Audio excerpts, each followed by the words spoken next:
Muy bien, vamos a seguir entonces con la grabación del pastor Ramón y seguimos escuchando este tema. Un segundo.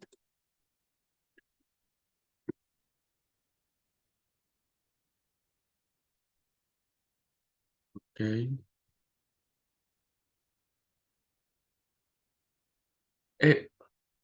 Quisiera pedirles que me ayuden, hermanos, si se escucha,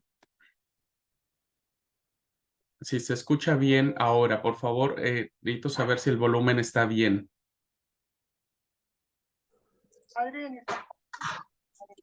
Un segundo.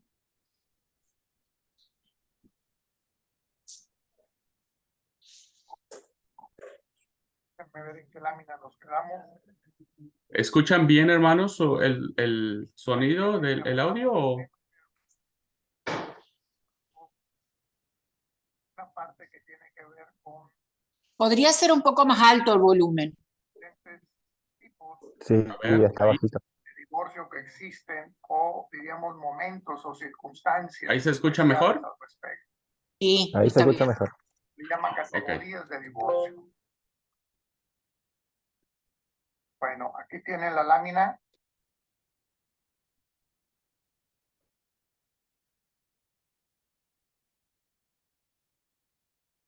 Bueno, si recordamos lo que vimos en la clase anterior, entrando ya de lleno a este tema, Perdón, hermanos, un revisamos segundo. las características del matrimonio, dijimos que Me es una equivoqué institución. Me equivoqué, perdónenme, hermanos. Ese es el siguiente que viene. La clase es Un segundo. muy bien. Estamos listos entonces. Bueno,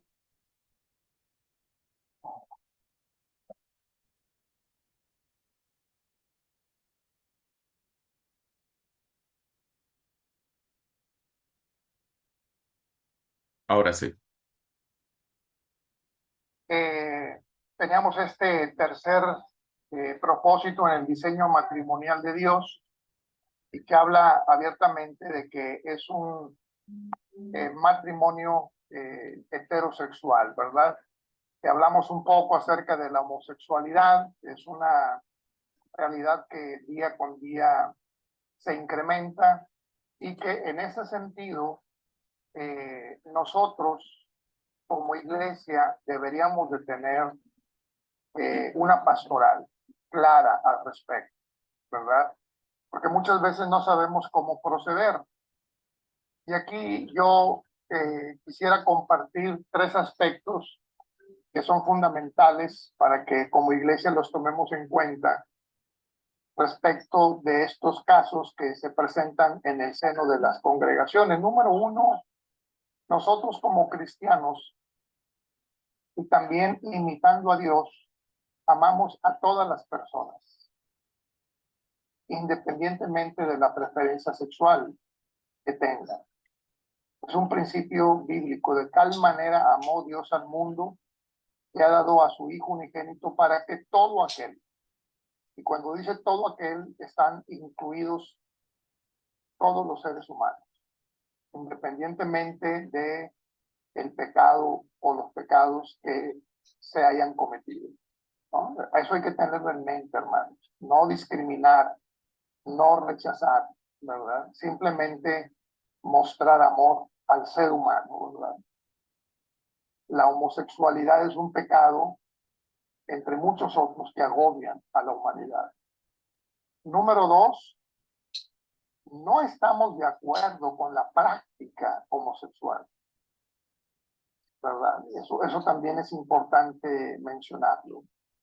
Como iglesia no estamos de acuerdo no solo con la práctica homosexual, sino con la práctica del pecado, cualquiera que sea. No estamos de acuerdo con el adulterio, con la fornicación, con ninguna desviación sexual. No estamos de acuerdo con el robo, con la violencia, con nada. No estamos de acuerdo porque es pecado, ¿verdad? No porque sea una falta mayor o menor, sino porque es pecado simplemente. Entonces no estamos de acuerdo con la práctica del pecado. Y número 3, creemos que Dios tiene el poder y el amor suficientes para cambiar a cualquier persona independientemente del pecado que cometa. Digo, nos cambió a nosotros, ¿verdad? ¿Por qué no podría cambiar a alguien más? Además, hay muchos casos documentados en donde las personas han rectificado esa desviación en el manejo de la sexualidad. Bueno, dicho esto, pasamos de este punto número 3 al punto número 4. Dios diseñó el matrimonio para ser exclusivo, es decir, monógamo, no abierto o polígamo, ¿verdad? El diseño original de dejará y se unirá en Génesis 2:24 sugiere la santidad del matrimonio sobre todas las otras relaciones humanas, aún sobre los lazos con los padres. Dejará el hombre a su padre y a su madre. ¿Por qué? Porque el matrimonio tiene prioridad, porque de ahí viene diríamos, la procreación de la especie humana, la multiplicación de la especie humana. Que no es el único propósito del matrimonio, pero sí uno de los principales. Hay que reconocerlo. No se debe permitir que nada se entrometa en la unión del matrimonio, que fue diseñado del cielo, aún antes de que el pecado empañara la relación. Aquí la recomendación es que cuidado con intervenir en una relación matrimonial, sobre todo en el caso de las familias de origen a las que pertenecen los cónyuges. Muchas veces esas familias de origen, en lugar de ayudar, empeoran una situación, ¿verdad? Entonces, los padres, los hermanos, la familia de origen está ahí para ayudar cuando le soliciten, cuando le pidan ayuda, no para meterse en todas las cosas del matrimonio, porque va a terminar haciendo un daño mayor, ¿no? Es verdad que algunos hombres de Dios, por ejemplo Jacobo, David y Salomón, tomaron más de una mujer. De hecho, ellos fueron polígamos. Sin embargo, la experiencia de estos tres con esposas simultáneas no aboga, es decir, no permite que se imite esta práctica. En el caso de los reyes que tomaron esposas múltiples, Dios había prohibido esto en su ley, Deuteronomio 17. Y en el caso de Jacob, las múltiples esposas le trajeron muchos conflictos familiares y dolor. Ver Génesis 27. Además, el Nuevo Testamento nunca aprueba la poligamia y recomienda consistentemente que cada hombre tenga a su mujer, ¿verdad?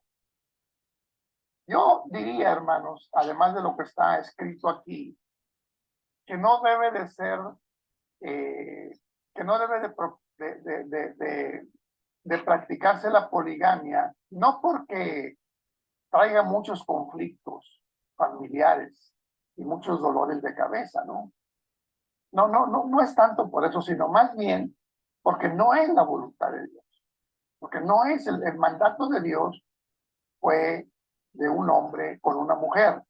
Es decir, Dios en la creación no hizo varias mujeres para Adán o varios hombres para Eva, hizo un hombre para una mujer y viceversa. Ahora, que David tuvo varias esposas, que incluso Abraham tuvo una concubina, Salomón no se diga, ¿no? Ese fue el campeón de la poligamia, ¿no? Pero no son textos prescriptivos, son textos descriptivos. Descriptivos. Es muy interesante los últimos estudios que se han hecho sobre el libro Cantar de los Cantares. Porque Cantar de los Cantares representa dos problemas. Uno es que muchas veces el libro se interpreta directamente en un simbolismo que se trata del amor de Cristo hacia la iglesia y viceversa.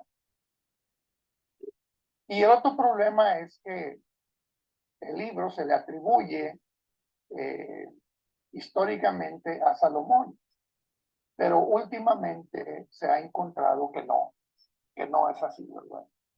Que hay un agregado en ese texto. Más bien el libro está escrito en contra de lo que pasa en el palacio donde Salomón es el rey.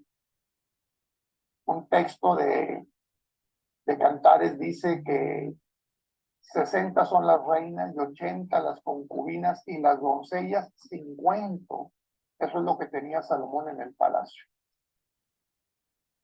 Pero, dice el escritor, una es la paloma mía, la perfecta mía. El campesino tiene con la sulamita lo que Salomón no tiene con cientos de mujeres. Eso es lo que enseña el texto. El valor del amor sincero, de la fidelidad entre un hombre que es un campesino y una mujer que es sulamita, ¿no? Sulama. Eso es lo que enseña el texto. Y es el amor de pareja. Es el amor, diríamos, erótico, ¿no? Erótico, el amor de un hombre con una mujer, lo cual es diseño de Dios, ¿verdad? Cuando digo erótico es el amor de pareja, ¿no? No, nada que ver con lo pornográfico, ¿no? El erotismo es una realidad que Dios ha puesto en nuestro cuerpo, en nuestra mente, ¿no? Y eso es lo que Cantares está reconociendo, ¿no?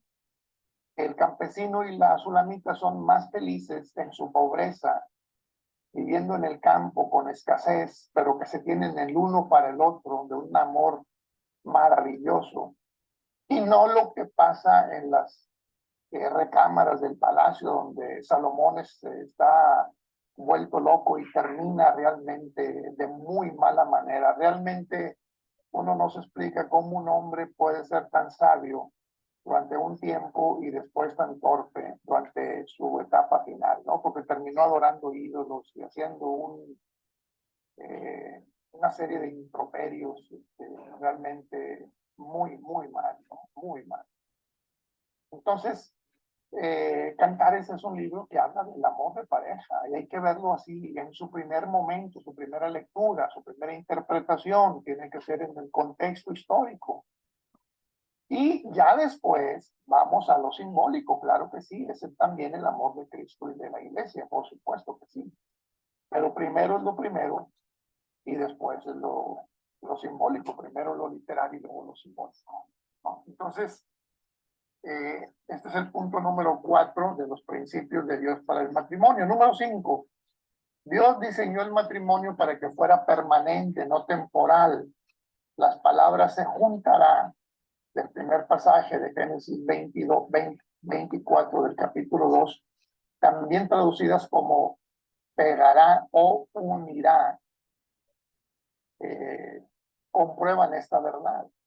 Y Jesucristo les recordó este principio a aquellos que le preguntaron si el divorcio era lícito, diciendo, por la dureza de vuestro corazón, Moisés permitió repudiar a vuestras mujeres, pero desde el principio no fue así. Lo que Dios unió, que no lo separe el hombre. Esa fue la respuesta de Cristo a la pregunta que le hicieron, de que si era lícito dar cartas de divorcio a la mujer, y Cristo dijo, no. Ellos dicen, es que Moisés nos dio permiso. Bueno, Moisés lo hizo porque ustedes son duros de corazón, pero al principio no. El estándar de la Biblia en cuanto a la duración del matrimonio se repite en muchos otros versículos, incluyendo Mateo 5:32, etcétera, ¿verdad? Porque la mujer casada está sujeta a la ley del marido mientras vive, ¿verdad? Es decir, el vínculo hay que respetarlo mientras se vive. Ya muertos, bueno,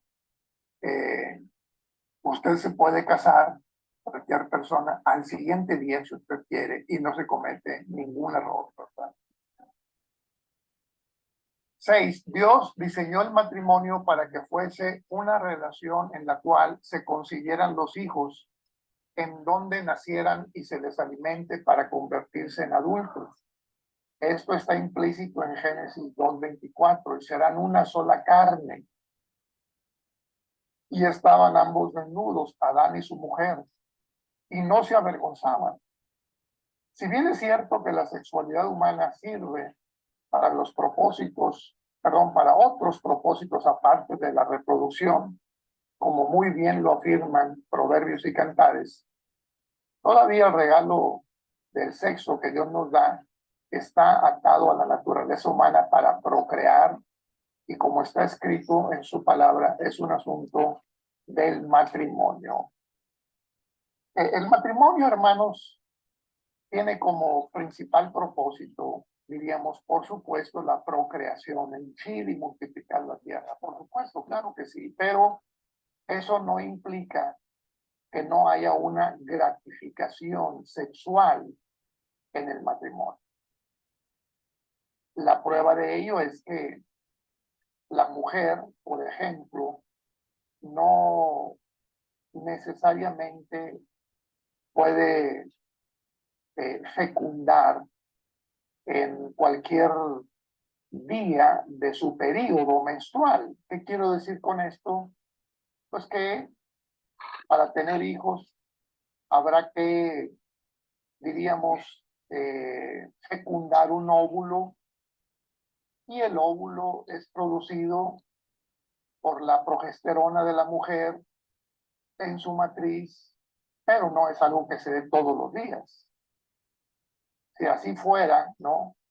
El deseo de Dios que solo fuera para procrear hijos, entonces en cualquier relación íntima habría esa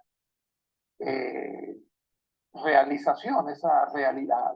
Pero la verdad es que de los 30 días que tiene el mes, algunos sí son de fertilidad comprobado por la ciencia para engendrar familia. El resto de los días es solamente por el placer de la relación sexual, por la gratificación que esto representa. Claro, ¿verdad? Estoy hablando de relaciones sexuales, diríamos, sabias, ¿no? Plenas, ¿no? No forzadas, no obligadas, no atropelladas, en fin, cuando se experimenta calidad en esa relación íntima, ¿no? Tiene una gratificación y no necesariamente procreación. Esta conexión entre el matrimonio y la familia se ve en Malaquías 2, ¿verdad? Corintios 7, ambos relacionando la bendición de los hijos a la unión de los padres como marido y esposa, ¿no? Es una pena que hoy nazcan muchos niños fuera del matrimonio y a veces ni el padre ni la madre los quieren reconocer, ¿no? Entonces son hijos así, ¿no? Diríamos huérfanos desde que nacen porque nadie se hace cargo de ellos. En cambio, en el matrimonio, cuando se procrea, los hijos tienen asegurada la protección, el cuidado, la educación de ambos padres. Se ha dicho muy bien que el matrimonio es una institución que no puede faltar en ninguna familia, basado en el pasaje de la primera referencia, Génesis 2, y en las enseñanzas de Jesús y sus apóstoles. Nosotros repetimos que Dios instituyó el matrimonio con la intención de que sea la unión exclusiva entre un hombre y una mujer de por vida, con el fin de perpetuar la humanidad y de enriquecer la experiencia humana. ¿Verdad? Claro que sí, ambas cosas son ciertas, ¿no? La procreación y la gratificación de la experiencia humana. Disolución de matrimonio. Vamos con el divorcio. La humanidad casi nunca ha llegado al nivel de obediencia para la cual fuimos diseñados. Tampoco ha alcanzado la bendición a la que esta santidad nos pudiera llevar. Las riñas y aflicciones son elementos comunes en cada época, sociedad e institución, incluso en las familias y en los matrimonios, incluso a veces en matrimonios y familias de la iglesia. Diseñado para una exhibición pública de estabilidad agradable, productiva, muy seguido la escena doméstica atrae la atención por la discordia. Desde el año de 1960 en algunas naciones, los matrimonios cuya felicidad ha sido rota por el divorcio alcanzan el 50%, ¿verdad? Hoy en día quizá esa cifra ha bajado, pero no porque no se divorcien, sino más bien baja porque hoy en día muchos jóvenes optan por la unión libre, es decir, por no casarse, ¿no? Y entonces, como no están casados, no hay estadísticas de divorcio, pero sí han subido mucho las estadísticas de relaciones de pareja en unión libre. Todos estos fracasos están bíblicamente relacionados con el primer pecado y con la maldición que el pecado ha traído a la experiencia humana. Así como se muestra la unión matrimonial en la última parte del segundo capítulo de Génesis, también el pecado se desata en el tercer capítulo.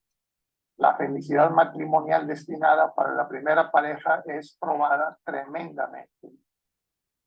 Y esto no fue solamente para Adán y Eva. Las palabras de Dios dirigidas a la pareja caída significan que el resultado de su pecado les traería trabajo y tensión constante que acompañaría todos sus esfuerzos para vivir en perfecta armonía. Él le dijo a la mujer, y tu deseo será para tu marido y él se enseñoreará de ti. Si bien la labor de salvación de Cristo termina con esta maldición, no borra el hecho de que muchas relaciones matrimoniales siguen sufriendo la negativa realidad que esto conlleva. Bueno, lo que dice el segundo párrafo, hermanos, es que esta consecuencia del pecado prevalece hasta hoy, incluso en los matrimonios de la iglesia. Aunque debemos de reconocer que Cristo también redime la relación de pareja. Cristo redime todo, hermanos. Todo lo que tiene que ver con el ser humano. Redime su economía, redime su salud, redime su relación con pareja. Es decir, cuando Cristo llega al corazón del hombre, lo salva integralmente. Porque ahora el hombre tiene conocimiento y tiene el Espíritu Santo, por lo tanto, lo salva de cuidar su cuerpo, de cuidar su economía, de cuidar su matrimonio. Es decir, todo es redimido. Pero en algunos casos, los cristianos no están conscientes y quieren mantener el patrón de dominio en la relación de pareja. Pero se supone que también Cristo debería redimir esa relación. Las dificultades y fracasos son inevitables en todos los matrimonios, aunque todavía permanece como la opción para obtener una relación permanente y satisfactoria entre los sexos. El matrimonio está cargado con algún grado de tensión en ambos cónyuges. Aún en los mejores matrimonios, estos por lo general aprenden que un matrimonio saludable debe ser la unión de dos buenos perdonadores. Y el matrimonio está basado también en el perdón, porque las ofensas se hacen presentes tarde o temprano. Para Abraham y Sara, la manzana de la discordia fue la infertilidad. Por eso Sara le dijo a Abraham, entra a mi sierva, ¿no? Y ahí vinieron los problemas. Para Isaac y Rebeca, el favoritismo de Rebeca por uno de sus hijos. Jacob sobre Saúl. Para Jacob, David y Salomón, el conflicto eran múltiples mujeres. Para otros, la discordia pueden ser los problemas financieros, las expectativas de sus responsabilidades, tensiones sexuales, suegros u otros asuntos, ¿no? Pero problemas no faltan. La discordia a menudo se resume en el egoísmo personal y en el fracaso de tratar a nuestro cónyuge como quisiéramos que se nos tratara. Podríamos ajustar nuestras actitudes y acciones, pero por lo general no lo hacemos. Y es entonces cuando este desamor se presenta, llevando a los cónyuges a la separación. Si la pareja que se está divorciando evade el serio abuso emocional o físico que esto implica, conforme se van separando, la separación sería más exitosa que muchas otras. Sin embargo, el fracaso es el mismo conforme el matrimonio termina. En otras palabras, ya sea que te divorcies en buenos términos o ya sea que te divorcies en medio de peleas y conflictos, finalmente el matrimonio termina y eso es un fracaso, en buenos o en malos términos. Ambos, Pablo y Pedro, escriben párrafos que enfatizan el deber de los esposos cristianos de amar a sus esposas como Cristo amó a la iglesia y de la responsabilidad que corresponde a las esposas creyentes de respetar a sus maridos y someterse al liderazgo amoroso de sus esposos. Ya vimos estos textos. Ahora, enseñanzas acerca del divorcio, hermanos. ¿Qué dice la Biblia? Número 1, todas las separaciones maritales y divorcios son causadas por el fracaso humano y nunca es debido a la voluntad perfecta de Dios. Esto está implícito en el pasaje de la primera referencia y más adelante se ve con más claridad en Malaquías, en Mateo, en Marcos, en Lucas, Romanos, Corintios, quienes lo dicen claramente, ¿verdad? El deseo de Dios es el matrimonio y nunca el divorcio, ¿verdad? Pero a veces el divorcio es un mal necesario. Bueno. 2, aunque algunos fracasos matrimoniales implican la presencia del pecado, algunas separaciones y divorcios reflejan la voluntad de Dios más claro que otras. Esto se ve en la cláusula de excepción, enseñanza de Cristo, la cual encontramos solo en el primer evangelio. Mateo registra en 2 ocasiones que Jesús expresa su instrucción acerca del divorcio, agregando las palabras, excepto por inmoralidad sexual. Porque yo digo, el que repudia a su mujer, a no ser por causa de fornicación, hace que ella adultere. Y el que se casa con la repudiada comete adulterio, según Mateo 5:32 y también Mateo 19:9. ¿Qué dice aquí? Bueno, esta es una novedad, hermanos, porque en el principio, cuando Dios creó el matrimonio, no dijo nada de divorcio, no dijo nada de traición, de infidelidad de uno de los cónyuges, no dijo nada. Pero Cristo lo mete, porque ya en el tiempo de Cristo ya, pues obviamente la humanidad tenía miles de años, ya los estragos del pecado eran evidentes y no podía cerrar los ojos ante una realidad. Entonces lo que hace Cristo es una cláusula donde sí se permite el divorcio. ¿Cuál es esa cláusula? Bueno, la inmoralidad sexual, la infidelidad de uno de los dos cónyuges. Si un cónyuge traiciona y rompe el vínculo del matrimonio por adulterio, entonces el otro cónyuge queda en libertad. Puede divorciarse si quiere, o puede perdonarle y seguir unidos. Pero bíblicamente está libre para divorciarse si es por causa de infidelidad sexual, ¿no? La inmoralidad sexual en estos versículos viene de la palabra griega porneia, ya lo vimos, ¿verdad? Y cubre una gran variedad de ofensas sexuales, ¿no? Entonces, dijimos, número 1, Dios creó el matrimonio para toda la vida. Pero número 2, Cristo reconoce que hay una excepción bíblica por la cual sí es permitido el divorcio y que tiene que ver con la infidelidad de alguno de los cónyuges. En estos versículos, Jesús dice que un matrimonio roto por la infidelidad sexual de uno de los cónyuges puede resultar en divorcio y se reconoce como legítimo para el otro cónyuge.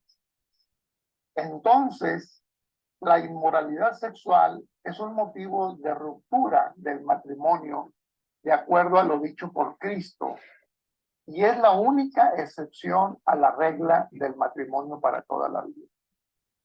Al referirse al tema del divorcio en Mateo 19, Jesús tuvo que haber estado completamente consciente del acalorado debate en la cultura judía de su tiempo. Los líderes rabínicos Hillel y Shammai habían ya tomado postura opuesta al respecto. Hillel enseñaba que el divorcio era permitido casi por cualquier causa, ¿verdad? Hasta por el hecho de que la sopa estuviera fría o no le gustara al marido cómo cocina la mujer. Ya Hillel decía, no batalles, divórciate. Ustedes pueden encontrar a Hillel, hermanos, es ampliamente conocido en internet, o sus obras están al alcance de todos virtualmente. Evidentemente Hillel estaba siguiendo la forma equivocada de la enseñanza de Moisés, la cual era frecuentemente mal interpretada, ¿no? Porque Moisés sí permitió dar cartas de divorcio, pero, repito, es un texto descriptivo. Por el otro lado, Shammai enseñó la forma más restringida, la cual decía que Moisés permitía el divorcio solo por indecencia sexual, como lo implica el versículo de Deuteronomio. La posición de Jesús es muy similar a la que enseñaba Shammai. Por ejemplo, el divorcio válido se restringe únicamente a una causa, porneia, y no debe extenderse a otras. Es decir, Shammai decía que tiene mal carácter, aguántese. Que no trabaja, aguántese. Que es violenta o violento, aguántese. La única causa es la causa de infidelidad sexual. Y Hillel decía que no. Cualquier otra causa era válida. ¿Por qué? Porque las mujeres eran la causa de toda la desgracia. Este tema ha generado mucho debate. Algunas personas concluyen que la cláusula de excepción que encontramos en Mateo no es significativa y Jesús no tolera el divorcio en ningún caso. Otras van al otro extremo totalmente opuesto, queriendo aprobar casi todos los divorcios usando la cláusula de inmoralidad sexual que Jesús dio, haciendo que se amplíe más allá de lo reconocible. En otras palabras, hoy en día también están las dos posturas, ¿no? Hay quienes dicen, mira, ese texto que Jesús dice, solo lo dice Mateo, por lo tanto es de menor importancia. Así es que no deben de divorciarse, aun y cuando algún cónyuge haya sido infiel. Y en el otro extremo están los que dicen, mira, ya Jesús reconoció, en ese momento solo reconoció que por infidelidad sexual, pero la verdad es que hoy en día vivimos otras experiencias más graves y que seguramente Jesús reconocería también como válidas para un divorcio. O sea, están las dos posturas todavía, ¿no? Sería que estamos con las posturas antiguas de Hillel y Shammai, pero ya en el siglo XXI, ¿no? De los dos lados hay defensas. Ser ciudadanos del reino de Cristo no niega a sus seguidores una ciudadanía en los reinos terrenales, es decir, somos cristianos, pero vivimos en países que tienen leyes. Sin embargo, les afirma que donde las leyes, diríamos, del Estado que chocan con el cristiano, lo que pertenece a Cristo toma prioridad sobre lo que pertenece al César. Y el asunto de la guerra es uno de los cuales se ve esta realidad, ¿no? El llamado del Señor triunfa sobre el deber cristiano que impone el Estado. Ya lo vimos esto, ¿verdad? La Biblia dice, no matarás. Entonces yo respeto antes que lo que diga mi gobierno en Colombia, en Venezuela, en Perú, en cualquier país. Yo respeto primero lo que dice Cristo a lo que diga mi gobierno. Y eso está claro en la guerra, ¿no?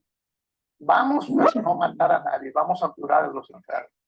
Okay. Es lo mismo en el caso del divorcio, ¿verdad? O del matrimonio con personas del mismo sexo. En los estados se obliga a que los ministros oficien matrimonios homosexuales, ¿verdad? Uno debe de negarse por causa de conciencia de fe, ¿verdad? Si para eso lo tienen que meter en la cárcel, bueno, pues adelante, ¿verdad? Pues ni modo, pero primero es lo primero, ¿no? En procedimientos de divorcio es raro para cualquiera admitir que el caso no coincida con la excepción que dijo Cristo. Sin embargo, el insistir algo contrario a lo que dice Mateo 5 y 19, diciendo que el divorcio nunca es permisible para los cristianos a pesar de la situación, degrada las palabras de Jesús y desacredita las escrituras. Aquí ya la iglesia toma una posición. Aquí lo que estamos diciendo es, sí reconocemos el divorcio por causa de la infidelidad sexual, ¿verdad? Si no lo reconocemos, entonces estamos menospreciando las palabras de Cristo en Mateo 5 y Mateo 19. Así es que sí lo reconocemos y se puede aplicar, ¿verdad? Número 3, ninguna separación matrimonial o divorcio, ojo con esto, hermano, separa a las víctimas del amor de Dios. Esta declaración procede de la capacidad infinita de Cristo para perdonar el pecado, como se menciona en Mateo 12:31. Dicho pecado es expiado por su muerte y resurrección en nombre de la caída de la humanidad. Cada divorcio involucra en cierto punto al pecado, alguno más que otro, pero ningún divorcio es imperdonable. Las enseñanzas de Jesús y el Nuevo Testamento acerca del pecado imperdonable nunca están ligados al matrimonio, al divorcio o a la segunda nupcia. ¿Qué queremos decir aquí, hermano? Bueno, lo que queremos decir aquí es que el único pecado que no se perdona es la blasfemia contra el Espíritu Santo o contra Dios. Todo lo demás es perdonado. Tengan cuidado con esto porque pareciera ser que abrimos una puerta para que la gente ande muy feliz divorciándose y volviéndose a casar y otra vez divorciándose y volviéndose a casar, al cabo que Dios perdona todo. Bueno, a los que son salvos Dios les perdona todo, ¿verdad? Los que son salvos no juegan con el pecado. Los que son salvos no practican el pecado. Si una persona abusa del pecado, si una persona vive en pecado, lo único que está diciendo es que nunca ha sido salvo. Porque el que es nacido de Dios no practica el pecado. Pero no estamos ciegos para no reconocer que Dios puede perdonar el divorcio y también las nuevas nupcias. ¿Por qué? Porque no hay ningún pecado que Dios no pueda perdonar, excepto la blasfemia contra el Espíritu Santo. Bueno, mis hermanos, los cristianos que experimentan el divorcio o que vuelven a contraer matrimonio pueden con confianza buscar el corazón perdonador de Jesús al respecto, porque Él dice que todos los pecados serán perdonados a los hijos de los hombres y las blasfemias cualesquiera que sean. Marcos 3:28. En oraciones de confesión y arrepentimiento por divorcio y segundas nupcias, los cristianos deben confrontar honestamente sus propias palabras, acciones y actitudes que contribuyeron al divorcio, sin importar la magnitud de las faltas y fracasos de los primeros cónyuges. Cuando tenemos una situación de divorcio y recasamiento, lo primero que hay que hacer en consejería es pedir al hermano o a la hermana que reconozca, que tenga claro en su mente de manera puntual qué fue lo que lo llevó al fracaso de su primer matrimonio, para asegurarse que no va a repetir esa conducta en su segunda nupcia. No hay que olvidar, hermano. Hay que perdonar, sí, pero no hay que olvidar, porque si olvidamos, entonces estamos destinados a cometer los mismos errores. Voy a parar aquí, hermanos, la clase, porque ha sido mucha información y se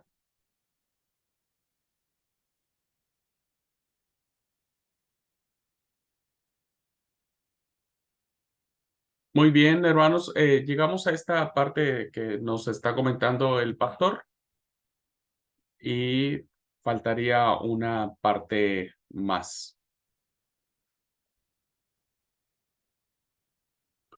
Muy bien, queridos alumnos, quiero decirles que faltaría una parte para cerrar este tema de lo que es el matrimonio, divorcio y nuevo casamiento.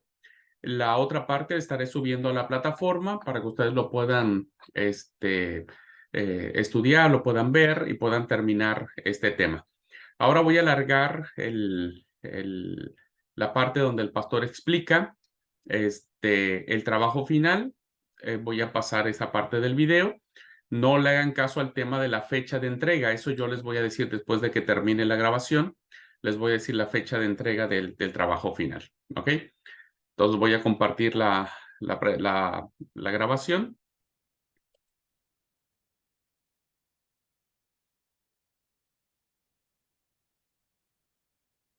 Y Para pasarlo estaría ya, ahí. ustedes me dicen si hay preguntas y las contesto de nuevo. Bueno, hermano. ¿Puede ver la pantalla, hermanos? ¿Sí? Sí, pastor, Ok, muy bien. Bueno, entonces vamos con el trabajo final para la acreditación. Bueno, antes la bibliografía, yo les había hablado, me gustaría mucho que pudieran conseguir nada más 2 libros que estoy recomendando, pero que me parecen fundamentales para todos aquellos que tienen pasión por el estudio de la palabra de Dios y ver detalles que no siempre se ven en otros textos. Estoy recomendando el libro de Luis Alonso Choquetl, La palabra inspirada. Es ya un libro viejito, como el otro también, pero que a través de los años se ha mantenido por el alto nivel que tiene, ¿no? Es Ediciones Cristiandad, está impreso en Madrid en 1964. Luis Alonso Choquetl, que es un biblista bastante reconocido. Y el segundo es el de Bernard Ram, que se llama La Revelación. Es especial, no espacial.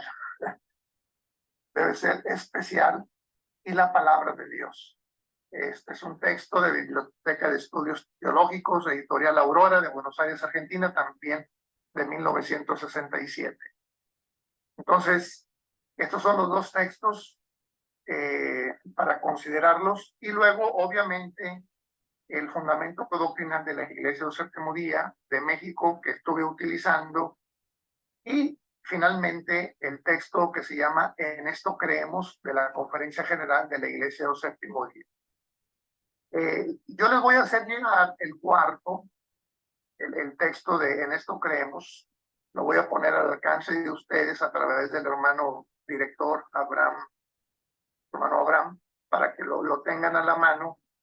Y bueno, con esta bibliografía, que también se las voy a mandar, van a hacer este trabajo. Miren, van a seleccionar una doctrina distintiva, la que más les guste o la que más les haya impactado acerca de lo que nosotros de manera especial creemos, diríamos de manera diferente de las demás iglesias cristianas, ¿no? Usted seleccione una. ¿Cuál quiere? La ley de la alimentación, el estado de los muertos, el castigo eterno o aniquilación total, el sábado, los 10 mandamientos, matrimonio, divorcio, recasamiento, la divinidad de Jesús, las sagradas escrituras, cualquier tema que le haya impactado más, entonces selecciónelo para que en base a ese tema usted pueda hacer su trabajo final. Y va a definir, lo primero que va a hacer es definir la diferencia del credo seleccionado para ese trabajo con la de otros credos cristianos.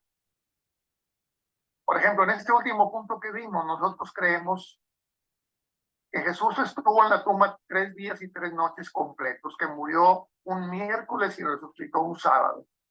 Otros credos piensan que Jesús murió un viernes y resucitó el domingo. Primero lo que va a hacer es establecer la diferencia de cómo creemos nosotros y cómo creen otros grupos o denominaciones cristianas, católicas o evangélicas, no importa.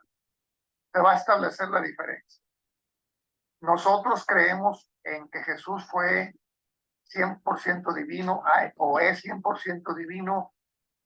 Otros credos piensan que Jesús fue creado por Dios y que no comparte la naturaleza de Dios, ¿no? Como es la doctrina de Arrio, que tienen algunas denominaciones como los Testigos de Jehová, entre otros, ¿no?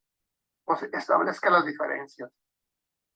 La ley de la alimentación, nosotros creemos que hay ciertas comidas que no podemos comer, a diferencia de otras denominaciones que piensan que sí, que todo se puede comer. Entonces, una vez que señala esa diferencia, va a presentar por lo menos 2 argumentos bíblicos, teológicos, que justifiquen la creencia de la Iglesia de Dios Séptimo Día.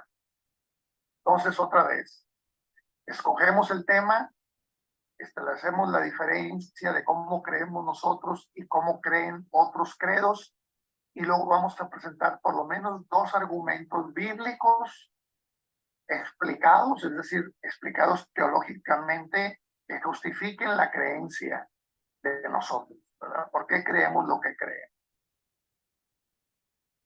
Y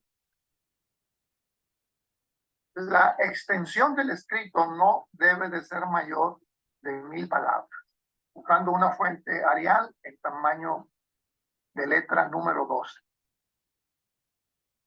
1000 palabras a este tamaño de letra más o menos es como una hoja. Estoy pidiendo que no escriban demasiado, para que no pongan mucho rollo, ¿verdad? No me interesa el rollo, me interesa saber cómo explican o cómo defienden una doctrina, y tampoco hay mucho tiempo para leer un tratado teológico, ¿verdad? Entonces, creo que entre 500 y 1000 palabras es más que suficiente para explicar cualquier punto de fe que usted quiera compartir en su trabajo final. Y la fecha límite de entrega, salvo lo que diga nuestro hermano.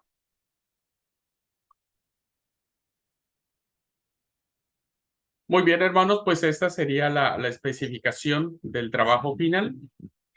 ¿Tienen alguna pregunta? Yo voy a subir, hermanos, a la plataforma el credo, en esto creemos. Voy a subir a la plataforma el credo de la Iglesia de Dios Argentina, que es casi igual que el credo de la Iglesia de Dios en México. ¿Okay? Se diferencian algunas cosas, principalmente las primicias. El credo mexicano establece las primicias, el credo argentino no establece las primicias, pero de ahí en fuera la mayoría es exactamente lo mismo. Pero voy a subir el credo de la iglesia que tenemos aquí en Argentina y también el credo de la iglesia en Norteamérica. Y estas indicaciones que el pastor mencionó, las voy a subir también ahí a la plataforma donde van a hacer el trabajo. ¿Alguna pregunta del trabajo final?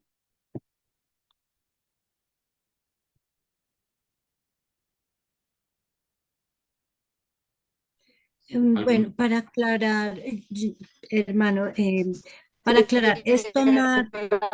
Primera,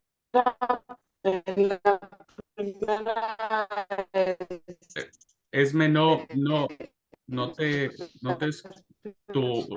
tu audio no se escucha, Esme, está muy entrecortado tu audio.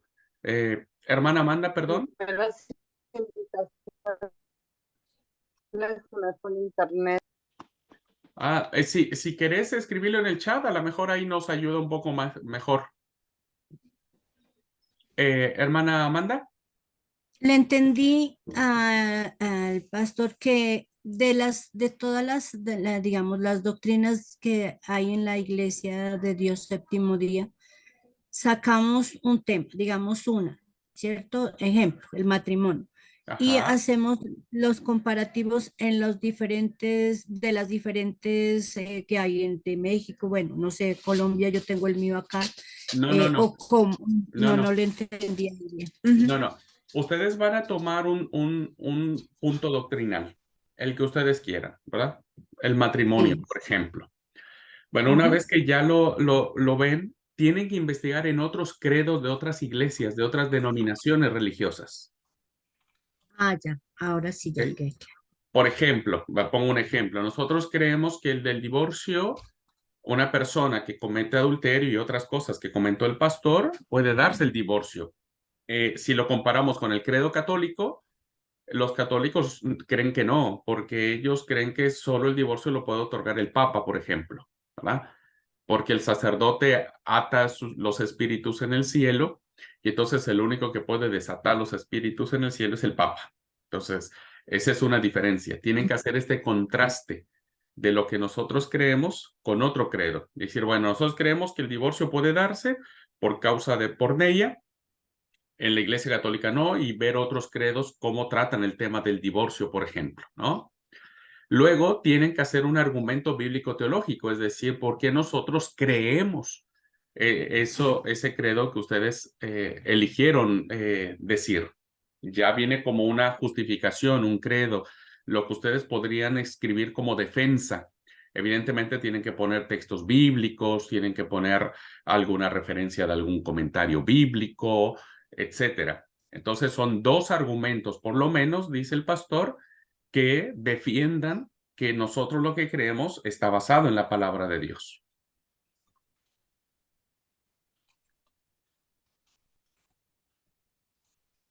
Gracias, hermano. Ya Sí. me quedo. Ok, Ana. Entonces, ustedes elijan y compárenlo, porque el ejemplo que él ponía, hay gente que nosotros, por ejemplo, el sábado, ese es el típico, el Sí. punto el credo nuestro, el sábado. Bueno, hay otras denominaciones que no creen en el sábado. ¿Por qué ellos no creen en el sábado? Elijan una, ¿no es cierto? Y después justifiquen por qué nosotros sí creemos en el sábado. Al menos dos argumentos que podríamos hacer. Y entonces el trabajo no tiene que ser, como dijo el pastor, con rollo o chamullo, como decimos acá. Máximo es una carilla. En una carilla y cuarto, él dijo 1000 palabras. Entonces no es, hay que hacerlo concreto y no es tan difícil el trabajo de investigación que tienen que hacer.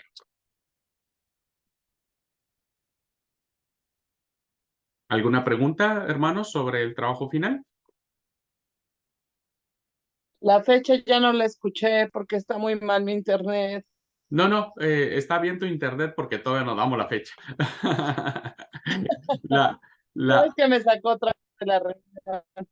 Ok, Bueno. la fecha que vamos a proponer, hoy estamos a 13 de septiembre y estaríamos dando 15 días para hacer ese trabajo. Hasta el 27 de septiembre tendríamos como fecha límite para la entrega del trabajo final. 15 días está bien, ¿no es cierto, hermanos?